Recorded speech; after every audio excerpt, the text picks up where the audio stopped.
And let's bring in ABC News contributor and former FBI agent Brad Garrett for more on this.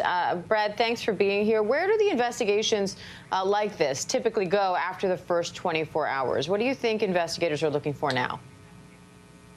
So, as Kaylee pointed out, they've got to resolve this whole issue with explosives.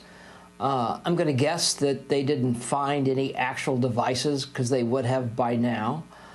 They're going to dig in deeper as to what was the motive. Now, as we all know, motives for mass shooters tend to not be anything that would set any of the rest of us off, in particular to commit anything violent. So the question is, did something happen at work?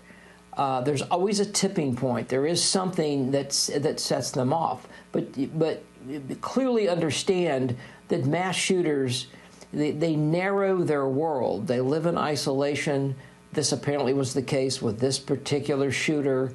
It allows them to sort of foment the negativity in their life about things at work, about relationships, about life in general. And so they get to the point where they just want to annihilate all of it, and they externalize all of their feelings. In other words, it's our fault out here that I have issues and problems in my life, and I'm just going to destroy the immediate world that I live in. And in his case, because he lived alone, I'm going to guess work was a big component of his life. And so he went there to destroy it, and sadly did exactly that. And Brad, sadly, we talk about these cases all too often. And you've said before that mass shooters tend to follow kind of a profile. They all seem to have certain patterns in common. So what do you think, as we learn more about this gunman, how does he fit into that context? So other than his age, where he's 57, and typically mass shooters are they run from school age kids through maybe the 20s into their 30s, possibly into your 40s. So he's older. That's unusual. But everything else, the isolation, the anger, resentment, neighbors said he would just give them a cold stare, wouldn't say anything. Apparently people had made comments about what he'd said at work, possibly shooting people or harming people.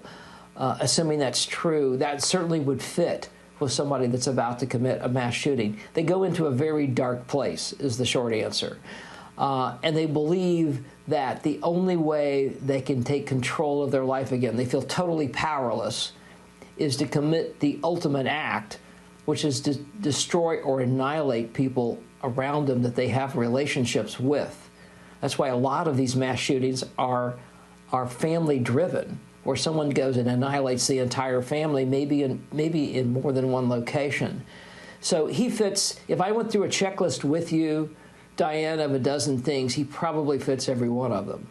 And Brad, we often look back on these cases and say, where were there warning signs that may have been missed? We know the shooter's ex-wife says that he would say things that she didn't believe because she thought she knew him. So for those of us who aren't trained in law enforcement, how do you tell the difference between someone who's just blowing off steam and someone who is making a real threat, who you need to be concerned about?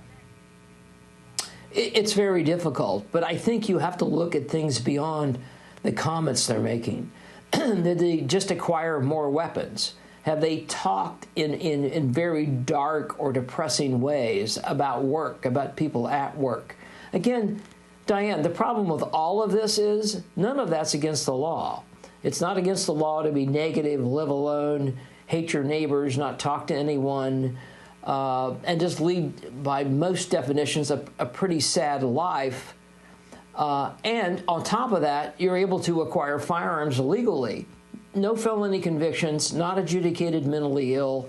So you've got a guy that, yes, if I would look at him 6 months ago, would I say he's a prime candidate to be a mass shooter? The answer is yes, but a vast majority of people who fit his profile aren't mass shooters. You see the dilemma in trying to stop people like this guy. Absolutely. Brad Garrett, always great to have you. Thank you. Hi, everyone. George Stephanopoulos here. Thanks for checking out the ABC News YouTube channel. If you'd like to get more videos, show highlights, and watch live event coverage, click on the right over here to subscribe to our channel. And don't forget to download the ABC News app for breaking news alerts. Thanks for watching.